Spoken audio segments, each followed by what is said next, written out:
வணக்கம் நண்பர்களே. So Netherlands versus Nepal match நடந்தது பாத்தீங்களா, டெலாஸ்ல மேட்ச் 7. அந்த மேட்ச்ல வந்து எஸ் நெதர்லாண்ட்ஸ் வின் பண்ணிட்டாங்க 6 விக்கெட் வித்தியாசத்துல, அது வேற விஷயம். பட் நான் என்ன பார்த்து ரொம்ப ஸ்டன் ஆனா, எந்த அளவுக்கு நேபாளுக்கு வந்து ஒரு சப்போர்ட் இருந்ததுங்க, கிரௌட் சப்போர்ட்.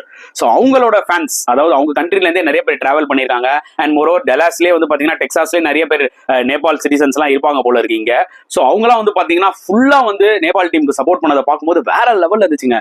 ஒரு இந்தியா பாகிஸ்தான் மேட்ச் பாக்குற மாதிரி எனக்கு ஃபீல் ஆச்சு மக்களே. அந்த டெலாஸ்ல ஃபுல் கிரௌட் எல்லாருமே நேபாள் ஜெர்சி போட்டுட்டு என்ன மாதிரி சப்போர்ட், ஒரு பவுண்டரி போச்சுனா சரி, ஒரு விக்கெட் விழுந்தாலும் சரி, ஒரு ரன் எடுத்தாலுமே சரி, அந்த அளவுக்கு சப்போர்ட் பண்ணாங்க. ஸோ ஜென்ரலாவே ஏசியன் டீம்ஸ் வந்து பாத்தீங்கன்னா ஃபேன்ஸ் வந்து பயங்கரமா இருப்பாங்க, நல்லா சப்போர்ட் பண்ணுவாங்க.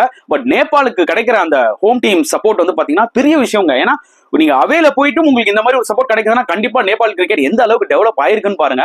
நிஜமா நான் வந்து ரொம்ப ஷாக் ஆன, சேம் டைம் ரொம்ப ஹாப்பியா இருந்துச்சு. வெஸ்ட் இண்டீஸ் கூட இப்படி ஒரு ஹோம் சப்போர்ட் கிடைக்கல மக்களே. ஆனா நேத்து வந்து ஜாம் பேக்டு கிரௌட் ஃபுல்லா நேபாளுக்கு சப்போர்ட் அல்டிமேட்டா இருந்துச்சு. உங்களோட கருத்துக்கள் என்னன்றதை கமெண்ட் செக்ஷன்ல போடுங்க.